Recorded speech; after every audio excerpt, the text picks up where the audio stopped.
इस वीडियो में हम आयुर्वेद की आंखों की शुद्धि के लिए प्रयोग की जाने वाली आश्चोतन कल्पना के बारे में चर्चा करेंगे, जिसके अंतर्गत हम आश्चोतन का परिचय, प्रकार, प्रयोग विधि और धारण काल के बारे में जानेंगे। तो इन सभी विषयों को अच्छे से जानने और समझने के लिए वीडियो को अंत तक जरूर देखिएगा। आश्चोतन के अंतर्गत सबसे पहला हेडिंग परिचय का दिया है, जिसके अंतर्गत लिखा है कि जो रोग अति प्रबल नहीं हुआ है उस रोग को दोषों के अनुसार किया हुआ आश्चोतन कर्म नष्ट करता है, तथा यदि बढ़कर बलवत्र हो गया हो तो उसे सेक या सेवन कर्म दूर करता है।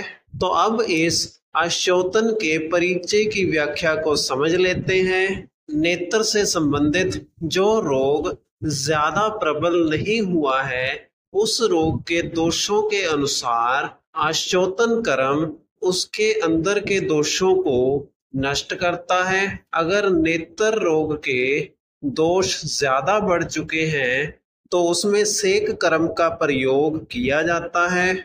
इसके बाद अगला हेडिंग आश्चोतन के प्रकार का लिखा है, जिसके अंतर्गत लिखा है कि आश्चोतन कर्म के 3 प्रकार हैं।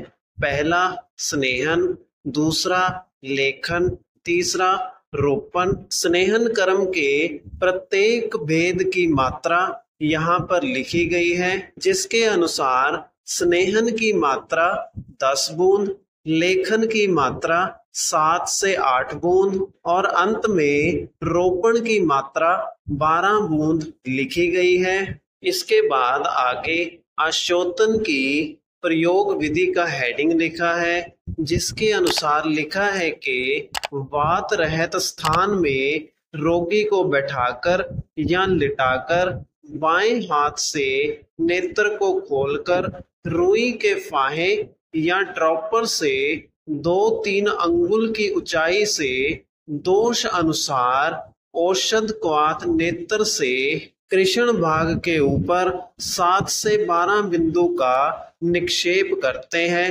तदंतर कोमल वस्त्र से आंख को पोंछकर पोषण जल में वस्त्र भिगोकर शनै शनै नेत्रों का स्वेदन करते हैं। तो अब इस आश्चोतन की प्रयोग विधि को समझ लेते हैं। सबसे पहले रोगी को वात रहित, धूल रहित और धूप रहित कमरे में शैया पर लिटा दिया जाता है। इसके बाद बाएं हाथ से रोगी के नेत्र को खोलकर रुई के फाहे या ड्रॉपर की मदद से 2 से 3 उंगल की ऊंचाई से आश्चोतन वाली निश्चित औषधि को नेत्र के कृष्ण भाग के ऊपर डाला जाता है।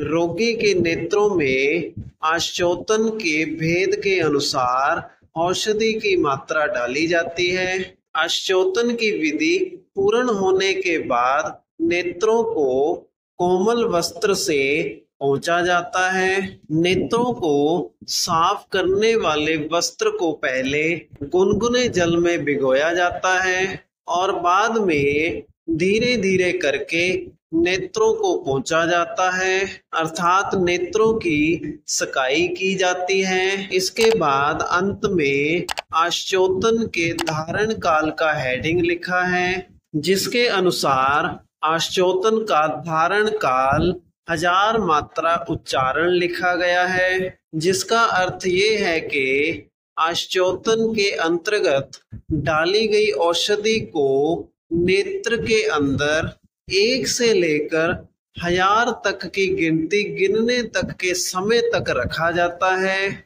जिसके बाद आश्चोतन की यह विधि संपूर्ण हो जाती है। इसी के साथ हमारी आज की वीडियो का विषय यहीं पर समाप्त होता है। अगर आपको वीडियो अच्छा लगा तो वीडियो को लाइक करें और इसी प्रकार से आयुर्वेद से संबंधित वीडियोस प्राप्त करने के लिए हमारे चैनल को सब्सक्राइब करें।